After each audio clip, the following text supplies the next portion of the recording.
Good afternoon students.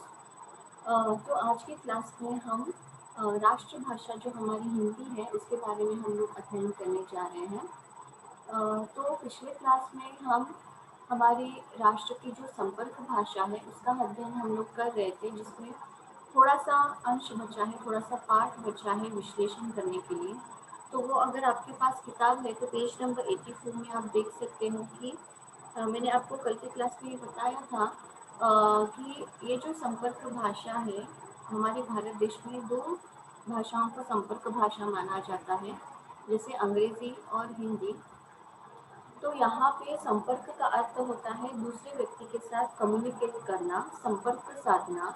उसके तीन प्रकार अथवा तीन टाइप्स के मैंने आपको बता दिए हैं। तो पहला भेद है अथवा पहला जो टाइप है वो है राष्ट्रीय संपर्क भाषा।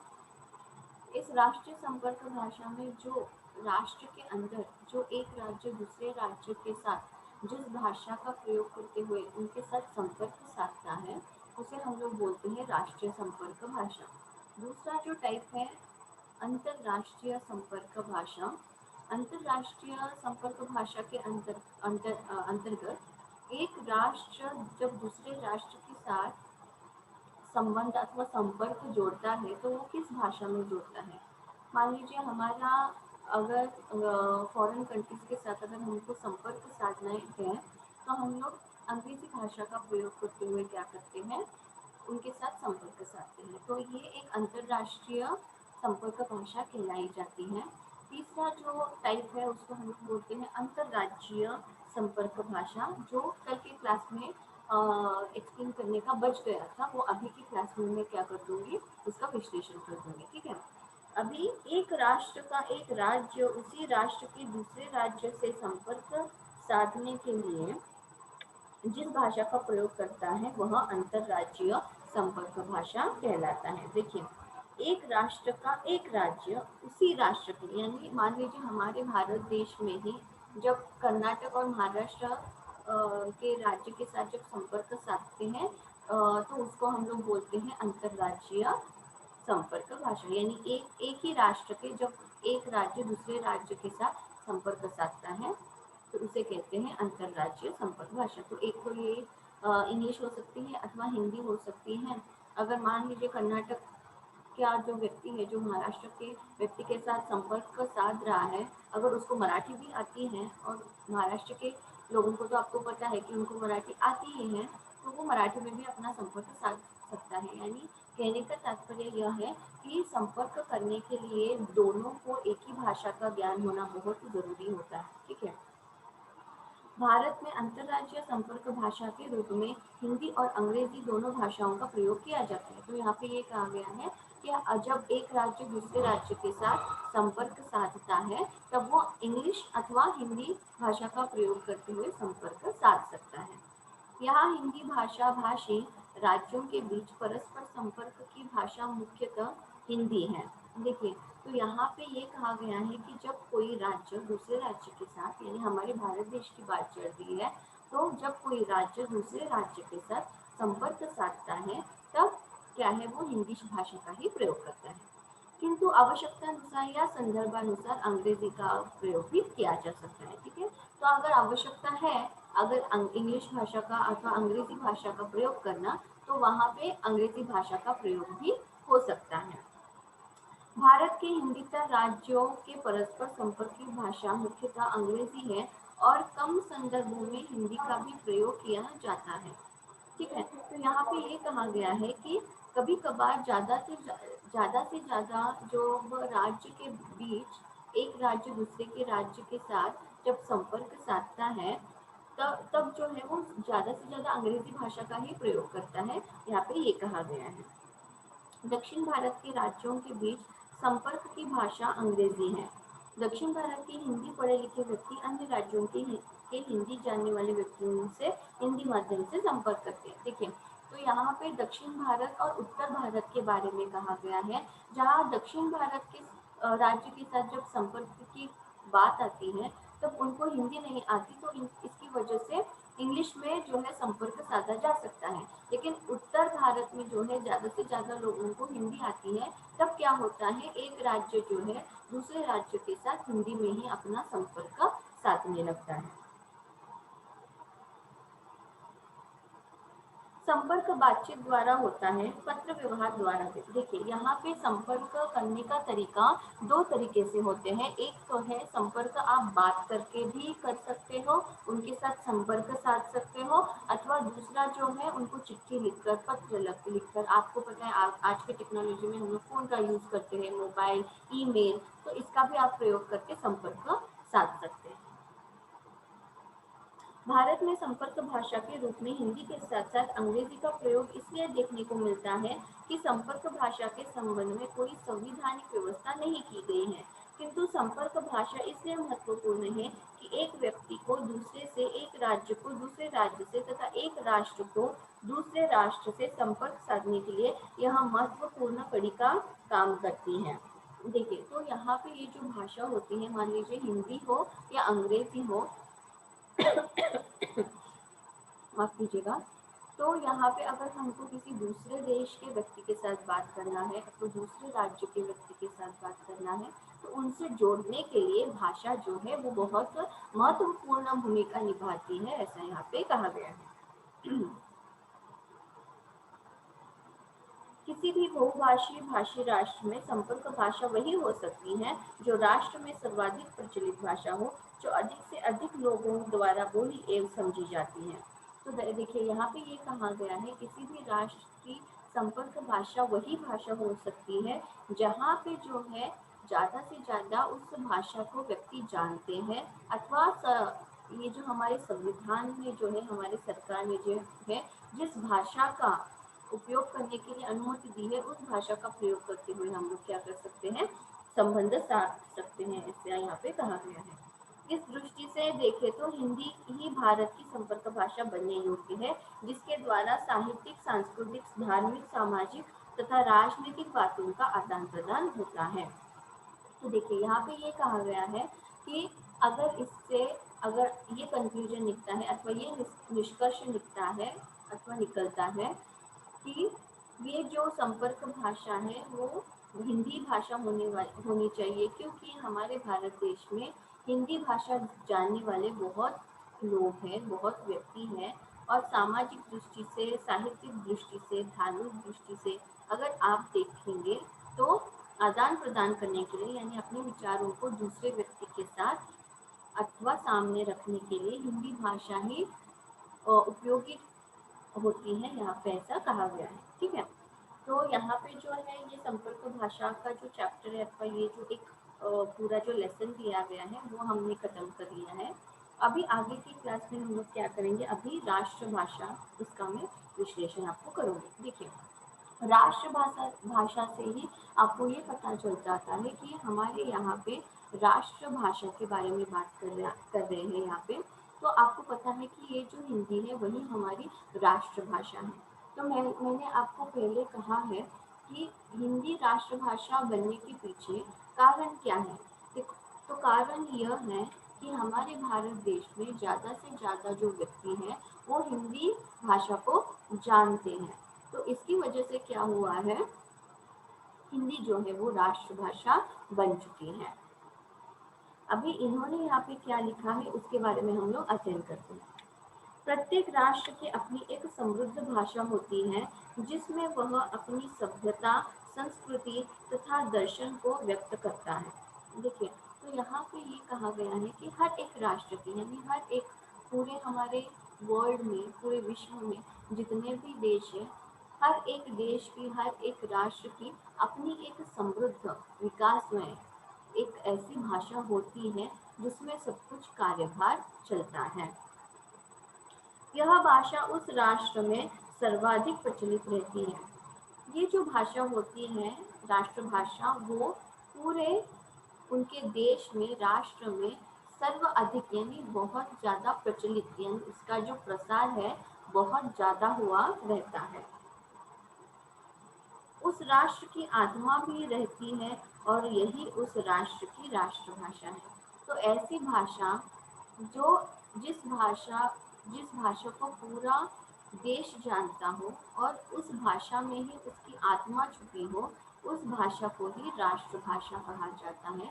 यहाँ पे कहा गया है, यानी कहने का तात्पर्य यह है कि ये जो यहाँ पे राष्ट्रभाषा की परिभाषा दी गई है, डेफिनेशन दी गई है कि राष्ट्रभाषा उसे कहते हैं जहाँ पर पूरे देश को उस भाषा का नॉलेज है अथवा ज्ञान है और उसी भाषा को बोलने वाले ज़्यादातर व्यक्ति हैं और उस भाषा में ही उनकी आत्मा बसती है।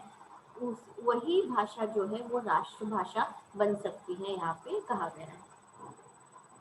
जैसे एक व्यक्ति दूसरे व्यक्ति की आत्मा लेकर जीवित नहीं रह सकता, वैसे कोई भी राष्ट्र अपनी भाषा को छोड़कर विदेशी भाषा के सहारे नहीं रह सकता।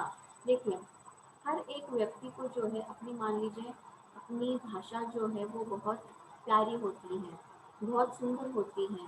तो वैसे यहाँ पे भी बात है, हमारे देश की जो भाषा है वो हमको बहुत सुंदर लगती है। तो हम क्या करते हैं, हमारे देश की जो भाषा है वही संविधानिक, यानी सरकारी कार्य कामकाज के लिए उस भाषा का हम लोग प्रयोग करते हैं, ना कि किसी दूसरे विदेशी भाषा का हम प्रयोग नहीं करते हैं। मान लीजिए, अगर यही मैं आपको एक एग्जांपल देती हूँ इंग्लिश का। आपको पता है कि हमारे भारत देश को स्वतंत्रता मिलने से पहले पूरा जो भी ब्रिटिश लोगों का कामकाज चलता था, सरकारी कामकाज चलता था, वो इंग्लिश में ही चलता था। लेकिन जब हमारे भारत देश को स्वतंत्रता प्राप्त हुई, तब हमने उसी अंग्रेजी भाषा को अपनाया नहीं। हमने संवैधानिक तौर पर हिंदी को राष्ट्रभाषा मानते हुए क्या किया है, हमारे सरकार, हमारा जो सरकार है वो पूरे हिंदी भाषा पे ही चलता है। किसी को हिंदी भाषा नहीं समझ में आती, इसकी वजह से अंग्रेजी भाषा का वहाँ पे प्रयोग किया जाता है, ठीक है। लेकिन ये जो हमारी भाषा है हिंदी, हमने क्या किया है, सिर्फ हमारे देश की भाषा के को ही वो अधिकार दिया है जो एक संविधानिक सरकारी भाषा बन सकती है। तो ऐसी भाषा हम लोगों ने क्या किया है, हिंदी भाषा को चूज किया है, उसका चयन किया है, ताकि उस भाषा में ही क्या कर सके, हम लोग अपना पूरा जो कारभार है, कामकाज है, वो चला सकें। एक राष्ट्र की अपनी भाषा ही उसे उन्नति के शिखरों पर पहुंचा सकती है। देखिए, यहाँ पे यह कहा गया है कि अगर किसी भी राष्ट्र अथवा किसी भी देश की अगर उन्नति अथवा उसकी जो प्रगति है, ग्रोथ है, सक्सेस है, वो उसके ही भाषा में छिपी हुई रहती है। जैसे यहाँ पे कहा गया है कि हमारे भारत देश की जो भाषा है, उसी भाषा में हमारी उन्नति हो सकती है, हमारी प्रगति हो सकती है, ऐसे यहाँ पे कहा गया है। भारतेंदु बाबू हरिश्चंद्र ने सही कहा है कि निज भाषा उन्नति अहे, सब उन्नति को मूल। आपको पता है, ये जो हरिशंकर परसाई जी है वो एक बहुत ही बड़े लेखक हैं। उनका जन्म जो है वो 1850 में हुआ था और उन्होंने ही एक क्रांति लाई थी उनके लेखन की वजह से। उन्होंने जो उनके लेखन के जरिए से उन्होंने हमारे देश में जो अंग्रेज सरकार गलत कार्य कर रहे थे, उसका उन्होंने क्या किया है, एक चेहरा दिखाया है, एक आईना दिखाया है अपने लेखन से। यानी उनकी जो कूटनीति थी अंग्रेज सरकार की, वो अपने लेखन द्वारा उन्होंने हर एक भारतीय व्यक्ति तक पहुंचाया है। उनके लेखन की वजह से ही बहुत सारे लोगों को समझ में आया कि ये जो कूटनीति है अंग्रेज सरकार की, वो कैसे चल रही है।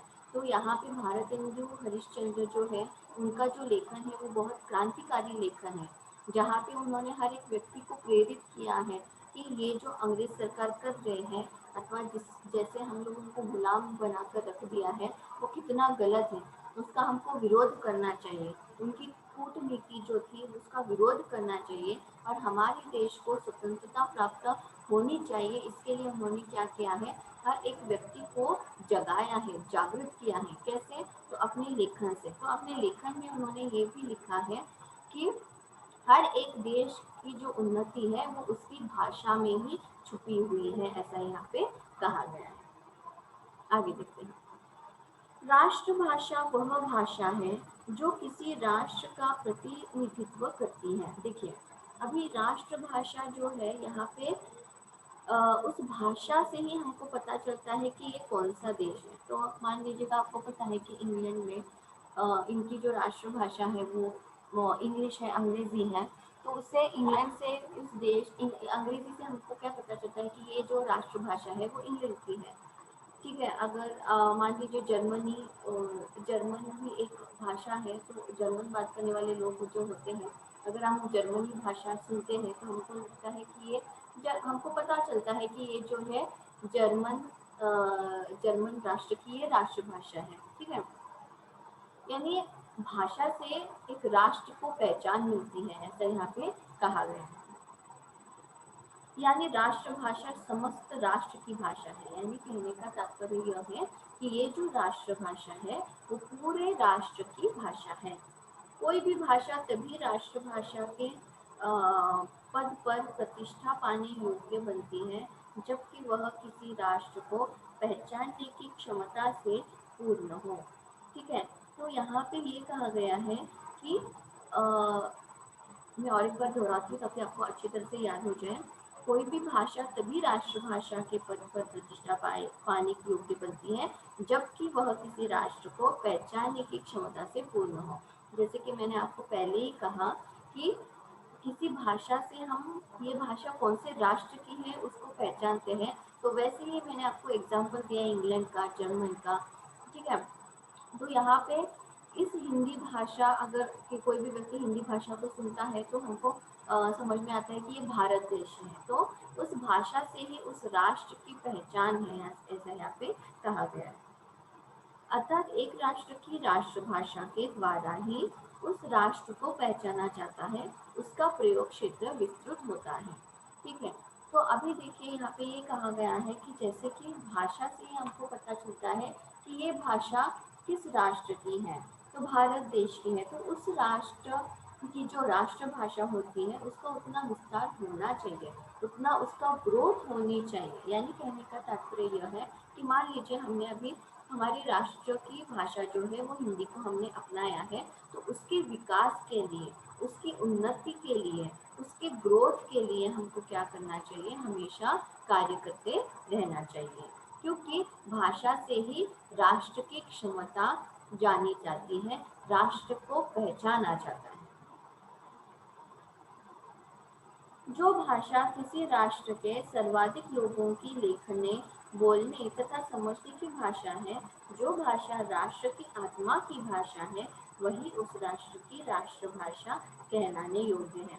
देखिए, स्टार्टिंग में जैसे उन्होंने राष्ट्रभाषा की परिभाषा बताई गई है, वही यहाँ पे दोहराया गया है कि राष्ट्रभाषा आप किसे कहते हैं, जिस राष्ट्र में ज़्यादा से ज़्यादा लोग उस भाषा का प्रयोग करते हो अथवा उस भाषा को जानते हो, जिस भाषा को जो है विकास हुआ है, उन्नति के ऊपर चोटी तक वो पहुंच गई है और पूरे राष्ट्र उस भाषा को जानती है, वही भाषा को जो है हम लोग राष्ट्रभाषा कह सकते हैं, यहाँ पे कहा गया है। हिंदी भाषा की सार्वदेशिकता ने उसे आसानी से राष्ट्रभाषा का गौरव प्रदान किया है। देखिए, तो ये जो हमारी हिंदी भाषा है भारत देश की, यहाँ पे हिंदी जो है वो हर एक व्यक्ति की आत्मा में बसी हुई है। ये भाषा हर एक व्यक्ति जानता है, उसको रिस्पेक्ट देता है, उसको आदर करता है, उसके साथ उस भाषा के साथ उस भाषा के वजह से दूसरे व्यक्ति के साथ वो अपने विचारों का आदान प्रदान करता है।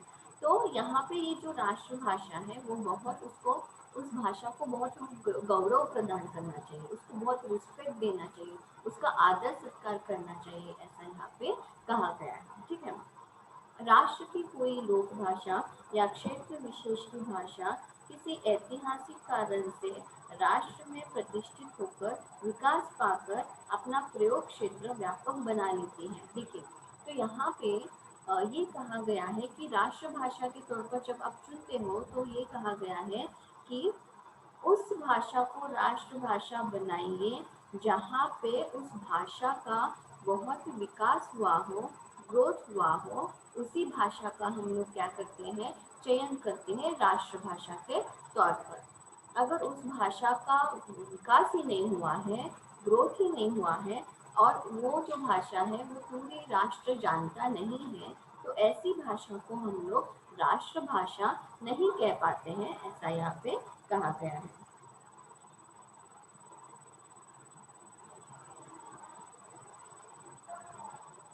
तथा उस राष्ट्र की अधिक से अधिक जनता द्वारा पढ़ी लिखी बोली एवं समझी जाती है, तो वह उस राष्ट्र की राष्ट्रभाषा के पद पर आसीन हो सकती है।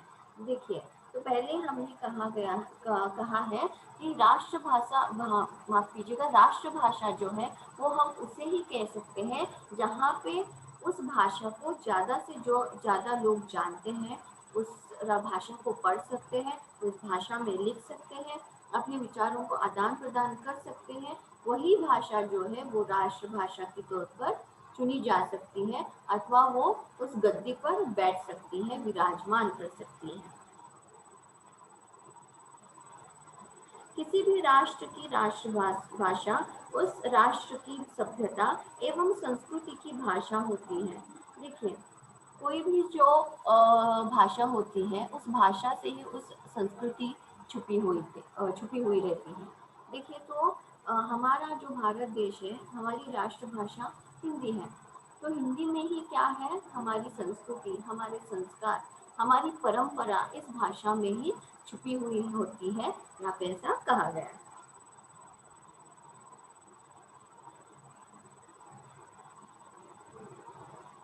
किसी भी राष्ट्र की माफ कीजिएगा, राष्ट्रभाषा राष्ट्र की जनता के व्यवहार एवं प्रयोग से विकास पाती है। ठीक ठीक है। तो यहाँ पे ये कहा गया है कि राष्ट्रभाषा का अगर अगर विकास होना है, अगर उसकी ग्रोथ होनी है, तो उस भाषा का प्रयोग जो है वो ज़्यादा से ज़्यादा व्यक्ति को करना चाहिए।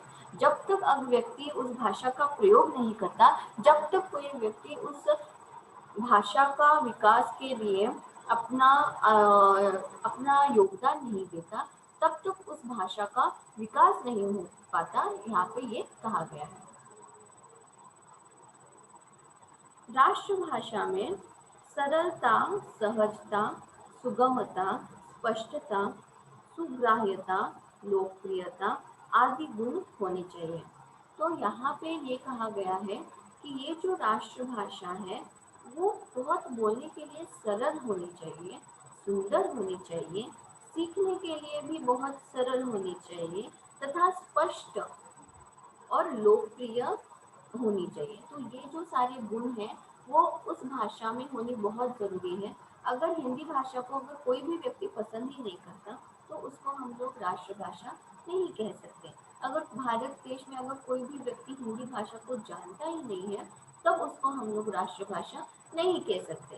तो राष्ट्रभाषा बनने के लिए उस भाषा में ये सर्व गुण होने चाहिए, तभी वो राष्ट्रभाषा कहलाती है, ऐसा यहाँ पे कहा गया है। राष्ट्रभाषा राष्ट्र की एकता की कड़ी के रूप में उपस्थित होती है।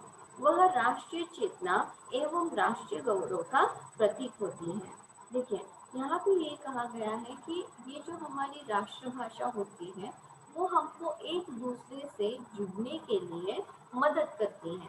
कैसे मदद करती है, तो हम क्या करते हैं, इस भाषा का प्रयोग करते हुए दूसरे व्यक्ति के साथ बात करते हैं, अपने विचारों को व्यक्त करते हैं। तो दूसरे व्यक्तियों के साथ जोड़ने का काम कौन करती है, तो ये राष्ट्रभाषा करती है। और इसके पीछे ही राष्ट्रीय चेतना छिपी हुई है। राष्ट्रीय चेतना यानी इस भाषा की वजह से जो राष्ट्रीय प्रेम है, जो हमारा जो कर्तव्य है राष्ट्र को लेकर, उसको हम व्यक्त कर सकते हैं इस भाषा से। तो उसमें राष्ट्रीय चेतना, राष्ट्रीय कर्तव्यता, ये सब कुछ छिपी होनी चाहिए, ऐसा यहाँ पे कहा गया है। राष्ट्रभाषा में इन गुणों का होना अनिवार्य होने के कारण किसी भी राष्ट्र की राष्ट्रभाषा उस राष्ट्र की अपनी भाषा होती है, कोई विदेशी भाषा नहीं। देखिए, तो यहाँ पे ये कहा गया है कि राष्ट्रभाषा चुनने के लिए हर एक देश जो है वो अपने ही राष्ट्र में बोली जाने वाली भाषा का चयन करता है, क्योंकि उसके जो गुण होते हैं, उसकी जो सुंदरता होती है, वो उसी राष्ट्र के रहने वाले व्यक्ति जान पाते हैं।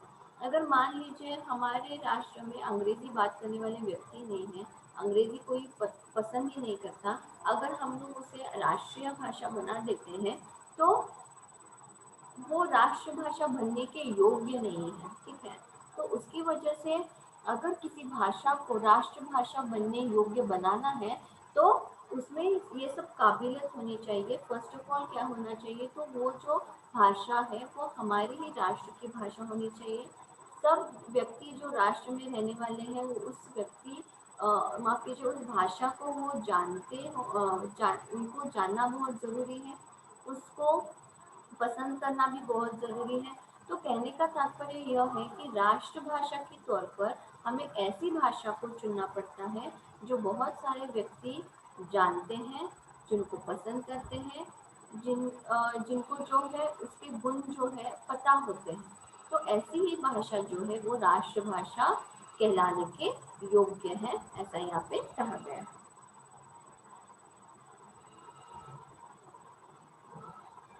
हिंदी राष्ट्रीय आंदोलन के समय से ही राष्ट्रभाषा के गौरवपूर्ण पद पर आसीन है।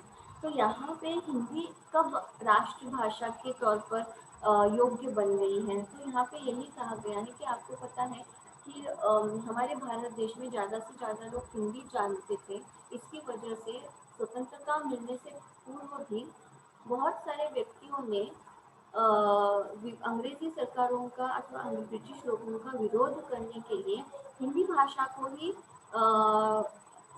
जैसे हम लोग बोलते हैं हिंदी भाषा को ही चुनते हुए उन्होंने क्या किया है, हर एक व्यक्ति के साथ अपने विचारों को प्रकट किया है।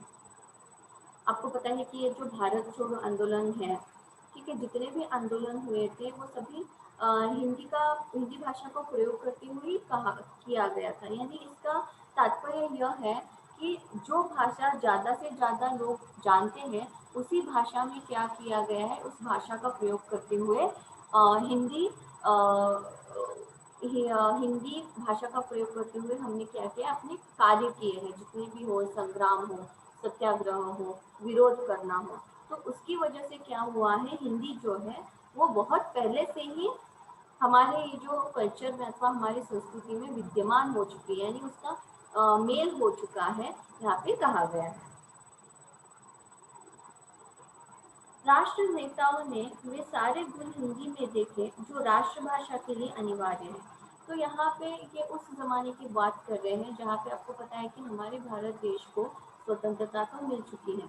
अभी स्वतंत्रता से पहले जैसे मैंने आपको कहा कि संविधानिक जो भी सरकार का जितना भी कार्यकाल चलता था, कामकाज, वो सब इंग्लिश में होता था।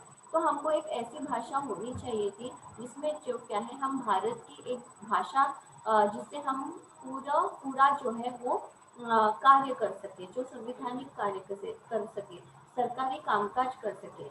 तब स्वतंत्रता प्राप्त होने के बाद एक ऐसी ज़रूरत महसूस होनी पड़ी जहाँ पे राष्ट्रभाषा होनी बहुत ज़रूरी थी। तो सब हमारे जो नेता लोग थे उन्होंने ये तय किया कि हमारी भारत देश की राष्ट्रभाषा जो है वो हिंदी ही होनी चाहिए, ठीक है। अतः उन्होंने राष्ट्रभाषा के रूप में हिंदी का समर्थन किया। सन 1909 में महात्मा गांधी ने अपनी पुस्तक हिंदी स्वराज और होम रूल के 18वें अध्याय में यह बात उठाई है, ठीक है।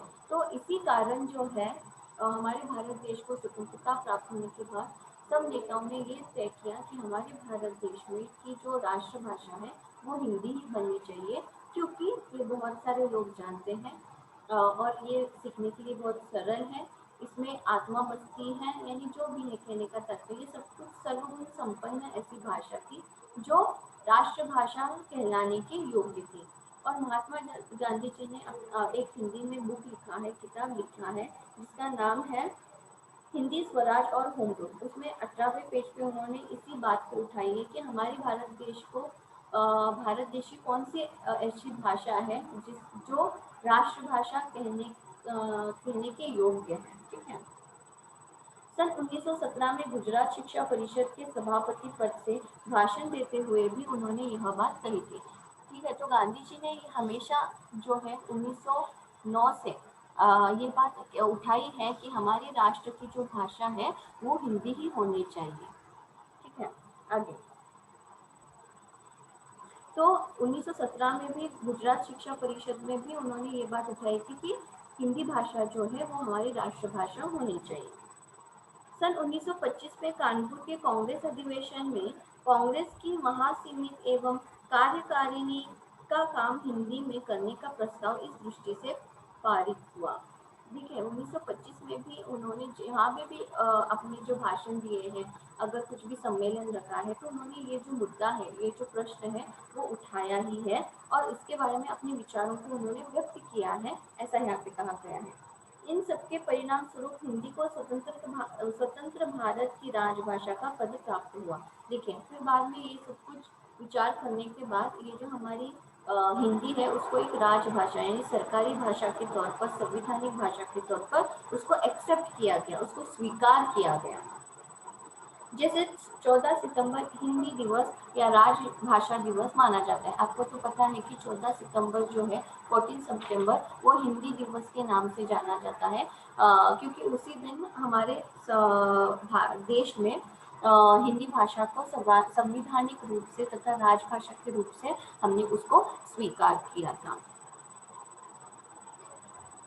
वैसे राष्ट्रभाषा के संदर्भ में कोई राष्ट्रभाषा दिवस नहीं है, एक खास तारीख को हिंदी राष्ट्रभाषा स्वीकृत नहीं हुई थी। देखिए तो ऐसा यहाँ पे हिंदी भाषा जो है वो राष्ट्रभाषा कहने के लिए कोई तारीख तय की नहीं की थी, कोई दिनांक तय नहीं किया था, लेकिन फिर भी ये राजभाषा होने की वजह से इस दिन जो है वो एक राजभाषा के तौर पर हिंदी को उन्होंने सम्मिलित किया अथवा हिंदी को ऐसे उन्होंने स्वीकार किया कि यही हमारी राजभाषा है। उसकी वजह से ये हिंदी दिवस अथवा राजभाषा के दिवस से जानी जाती है।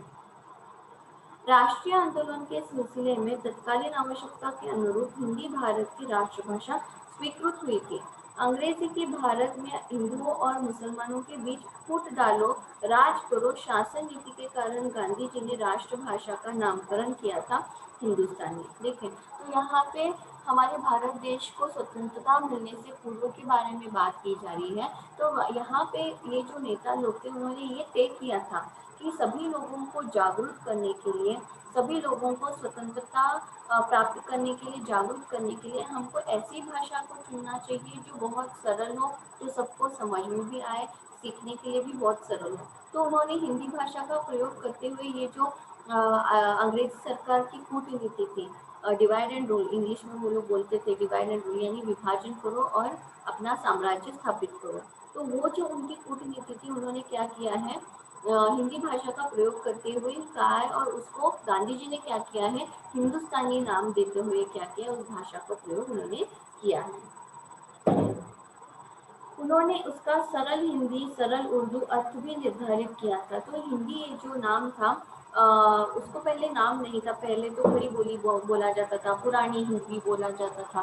तो उसको एक नाम देने के लिए बहुत सारे नेताओं ने अपने सजेशंस रखे, अपने मत जो है उन्होंने प्रस्तावित किया, जिसमें वो लोग बोलते थे सरल हिंदी, सरल उर्दू। लेकिन ये जो शब्द थे उसको खारिज करते हुए, उसको निकालते हुए ये जो गांधी जी उन्होंने ये तय किया कि हमारी जो हिंदी है उसको हिंदुस्तानी नाम देना चाहिए। इसलिए गांधी जी ने हिंदुस्तानी उसका हिंदी भाषा को हिंदुस्तानी नाम दिया। हिंदुस्तानी नामकरण से गांधी जी का तात्पर्य हिंदी ही था, यानी हिंदुस्तानी कहने का अर्थ ही यही है कि उस भाषा का नाम उन्होंने हिंदी दिया था। हिंदीतर क्षेत्रों में हिंदी के प्रचार के लिए महात्मा गांधी द्वारा स्थापित दक्षिण भारत हिंदी प्रचार सभा पूरे दक्षिण भारत में तथा राष्ट्रभाषा प्रचार समिति अन्य हिंदीतर क्षेत्रों में राष्ट्रभाषा हिंदी का प्रचार कर रही है। ठीक है, तो आपको तो जैसे कि पता है कि दक्षिण भारत में उतनी हिंदी नहीं लोग बोलते हैं, उनकी मातृभाषा अलग होने की वजह से तो वहाँ हिंदी बोली नहीं जाती थी। तो ऐसा कार्य करना बहुत जरूरी था कि जिसमें जो है वो हिंदी का विकास कर सके, उसका प्रसार कर सके। तो इसकी वजह से उन्होंने एक संस्था स्थापित की, उसका नाम है दक्षिण भारत हिंदी प्रचार सभा, जो मद्रास में है। तो इसके जरिए वो लोग क्या करते थे, हिंदी का प्रसार, विकास, ये सब कुछ करते थे। अन्य ऐसे बहुत सारे हिंदी के सब प्रचार सभा हैं जहाँ पे दक्षिण में, जहाँ पे केरल में है, मद्रास में है, तिरुवनंतपुरम में है। तो ऐसे उन्होंने बहुत सारे ग्रुप बनाए, संस्था बनाए, जो क्या करती थी, हिंदी का प्रसार करने का कार्य करती थी। हिंदी पत्रिकाएं हैं, माफ कीजिएगा, दक्षिण भारत के केरल राज्य में केरल हिंदी प्रचार सभा राष्ट्रभाषा हिंदी का प्रचार करने वाली महत्वपूर्ण संस्था है। दक्षिण भारत में बहुत सारी संस्था का उन्होंने क्या किया है, निर्माण किया है, जहाँ पे है दक्षिण भारत हिंदी सभा, केरल हिंदी प्रचार सभा, और बहुत सारे पत्र पत्रिकाओं का भी उन्होंने स्थापन किया है। इन संस्थाओं में कुछ आते हैं, हिंदी प्रचार समाचार, दक्षिण भारत हिंदी प्रचार सभा, राष्ट्रभाषा, केरल ज्योति आदि। ये जो सब कुछ पत्रिकाएं के नाम दिए गए हैं, जिसकी वजह से क्या होता था, हिंदी का प्रचार अथवा हिंदी का प्रसार होता था। ठीक है, तो आजकल के आज की क्लास में बस इतना ही। मैं आशा करती हूँ कि आपको ये जो अध्ययन के लिए जो पाठ दिया गया है अथवा लेसन दिया गया है राष्ट्रभाषा, वो आपको समझ में आई होगी। ठीक है, अगर कोई भी डाउट्स है, अगर आपको कोई प्रश्न है, तो आप मुझे, हमारा जो ग्रुप है व्हाट्सएप ग्रुप, उसमें आप क्या कर सकते हो, अपने विचार व्यक्त कर सकते हो, सजेशंस दे सकते हो। अगर आपको और किसी पार्ट पर अगर ऑनलाइन क्लास चाहिए तो हम लोग ऑनलाइन क्लास भी ले सकते हैं। तो ऐसे क्या कर सकते हैं, हम लोग जो है हिंदी का अध्ययन कर सकते हैं। अगर आपके कुछ भी प्रश्न हो तो प्लीज़ हमें बताइए। ठीक है, तो आज की क्लास में बस इतना ही। थैंक यू वेरी मच, धन्यवाद।